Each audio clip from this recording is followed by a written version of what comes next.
Item ಯಾವುದೇ ಇರಲಿ try ಮಾಡಿ ಆಚಿ ಚಿಕನ್ ಮಸಾಲಾ. ಸಿಎಂ ನೇತೃತ್ವದ ಗ್ಯಾರಂಟಿ ಸರ್ಕಾರ 1,000 ದಿನ ಪೂರೈಸಿದೆ. ಆದರೆ ಕುರ್ಚಿ ಕಾಳಗದ ನಡುವೆ ಈ ಸಂಭ್ರಮದಿಂದ ದೆಹಲಿ ನಾಯಕರು ಅಂತರ ಕಾಯ್ದುಕೊಂಡಿದ್ದಾರೆ. ಹಾವೇರಿಯಲ್ಲಿ ಬೃಹತ್ ಸಾಧನಾ ಸಮಾವೇಶ ನಡೆದರೂ ಕಾಂಗ್ರೆಸ್ನ ಯಾವೊಬ್ಬ ಹೈಕಮಾಂಡ್ ನಾಯಕರ ಸುಳಿವೇ ಇರಲಿಲ್ಲ.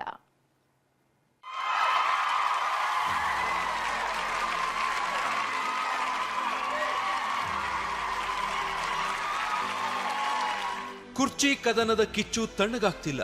ಪಟ್ಟಕ್ಕಾಗಿ ಪಟ್ಟು ಬಿಡ್ತಿಲ್ಲ. ಕುರ್ಚಿ ಕಾಳಗ ಕಾಂಗ್ರೆಸ್ ಮನೆಯನ್ನೇ ನಡುಗಿಸ್ತಾ ಇದೆ. ಬಣಗಳು ಬಿಡ್ತಿರೋ ಬಾಣ ದಿಕ್ಕು ತಪ್ತಿಲ್ಲ. ಕುರ್ಚಿ ಕಾಳಗದ ಮಧ್ಯೆ ಸಿದ್ದು ಸರ್ಕಾರಕ್ಕೆ ಸಹಸ್ರ ಸಂಭ್ರಮ. ಸಡಗರಕ್ಕೆ ಬಾರದ ಹೈಕಮಾಂಡ್, ಸಂತಸವೋ ಸಮರವೋ. ರಾಜ್ಯ ಕಾಂಗ್ರೆಸ್ನಲ್ಲಿ ಸಿಎಂ ಬದಲಾವಣೆ ಕದನ ದಿನೇ ದಿನೇ ಧಗಧಗಿಸ್ತಾ ಇದೆ. ಡಿಸಿಎಂ ಡಿಕೆ ಶಿವಕುಮಾರ್ ದೆಹಲಿಗೆ ಹೋಗಿ ಬಂದ್ಮೇಲೆ ಕುರ್ಚಿ ಕಾಳಗ ಮತ್ತೊಂದು ಮಜಲಿಗೆ ಹೊರಳಿದೆ. ಹೈಕಮಾಂಡ್ಗೆ ಏನ್ ಹೇಳಬೇಕೋ ಎಲ್ಲವನ್ನ ಹೇಳಿದ್ದೀನಿ ಅಂತ ಡಿಕೆ ಹೇಳಿದ್ರು. ಇದರ ಮಧ್ಯೆ ಸಿದ್ದರಾಮಯ್ಯ 2.0 ಸರ್ಕಾರ ಚುಕ್ಕಾಣಿ ಹಿಡಿದು 1,000 ದಿನಗಳನ್ನ ಪೂರೈಸಿದೆ. ಹೀಗಾಗಿ ನಿನ್ನೆ ಹಾವೇರಿಯಲ್ಲಿ ಕಾಂಗ್ರೆಸ್ ಭೂ ಗ್ಯಾರಂಟಿ ಸಮರ್ಪಣಾ ಹೆಸರಲ್ಲಿ ಬೃಹತ್ ಸಾಧನಾ ಸಮಾವೇಶ ಹಮ್ಮಿಕೊಳ್ಳಲಾಗಿತ್ತು.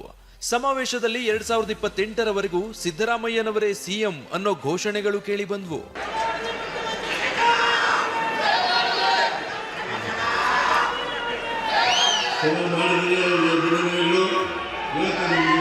ಕುರ್ಚಿ ಕಾಳಗದ ಮಧ್ಯೆ ಕಾಂಗ್ರೆಸ್ ಸರ್ಕಾರ 1,000 ದಿನ ಪೂರೈಸಿದೆ. ಇದೇ ಸಂಭ್ರಮದಲ್ಲಿ ನಡೆದ ಸಾಧನಾ ಸಮಾವೇಶಕ್ಕೆ ಕಾಂಗ್ರೆಸ್ ಹೈಕಮಾಂಡ್ ನಾಯಕರು ಗೈರಾಗಿದ್ರು. ಪಕ್ಷದಲ್ಲಿ ನಡೀತಾ ಇರೋ ಅಧಿಕಾರ ಹಂಚಿಕೆ ಜಟಾಪಟಿ ಮುಜುಗರದಿಂದ ತಪ್ಪಿಸಿಕೊಳ್ಳಲು ಹೈಕಮಾಂಡ್ ನಾಯಕರು ಸಂಭ್ರಮದಿಂದ ದೂರ ಉಳಿದಂತೆ ಕಾಣ್ತು. ರಾಜ್ಯ ಕಾಂಗ್ರೆಸ್ ಉಸ್ತುವಾರಿ ಸುರ್ಜೇವಾಲಾ ಬರಲಿಲ್ಲ.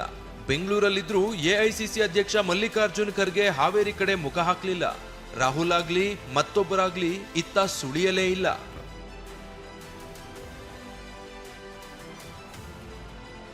ಮೊನ್ನೆ ಬೆಂಗಳೂರಲ್ಲಿ ನಡೆದ ಕಾರ್ಯಕ್ರಮದಲ್ಲಿ ಮೌನಂ ಶರಣಂ ಗಚ್ಚಾಮಿ ಎಂದಿದ್ದ ಜೋಡೆತ್ತು ನಿನ್ನೆ ಸಾಧನಾ ಸಮಾವೇಶದಲ್ಲಿ ಖುಷಿಯಾಗೇ ಇದ್ರು.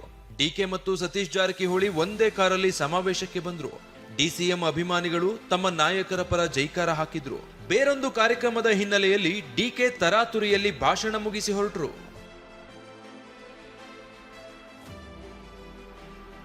ನನಗೆ ಅಜ್ಜಯ್ಯನ ಆಶೀರ್ವಾದ ಇದೆ. ಡಿಕೆ ಟ್ವೀಟ್.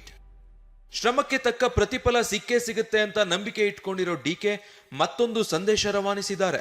ಬೇಡುವಾಗ ಭಿಕ್ಷುಕನಾಗು, ಕೊಡುವಾಗ ದಾನಿಯಾಗೋ ಅನ್ನೋ ಮಾರ್ಮಿಕ ಟ್ವೀಟ್ ನ ಬಾಣ ಬಿಟ್ಟಿದ್ದಾರೆ. ಬೇಡುವಾಗ ಭಿಕ್ಷುಕನಾಗು, ಕೊಡುವಾಗ ದಾನಿಯಾಗು, ಬೇಡಿ ಕುಗ್ಗಬೇಡ, ಕೊಟ್ಟು ಕೊರಗಬೇಡ ಎಂಬ ಮಾತಿದೆ.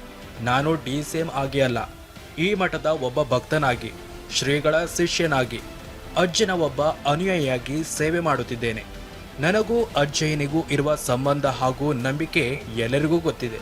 ಅವರ ಮಾರ್ಗದರ್ಶನ ಹಾಗೂ ಶಕ್ತಿಯಿಂದಲೇ ಇಲ್ಲಿಯವರೆಗೂ ಬೆಳೆದುಕೊಂಡು ಬಂದಿದ್ದೇವೆ. ಈ ಮಠವನ್ನ ಇನ್ನೂ ಎತ್ತರಕ್ಕೆ ಬೆಳೆಸಲು ನಾವೆಲ್ಲರೂ ಕೈ ಜೋಡಿಸೋಣ. ಡಿಕೆ ಟ್ವೀಟ್ಗೆ ರಿಯಾಕ್ಟ್ ಮಾಡಿದ ಸಿದ್ದರಾಮಯ್ಯ, ಹೈಕಮಾಂಡ್ನವರು ಏನಾದ್ರೂ ಟ್ವೀಟ್ ಮಾಡಿದಾರಾ?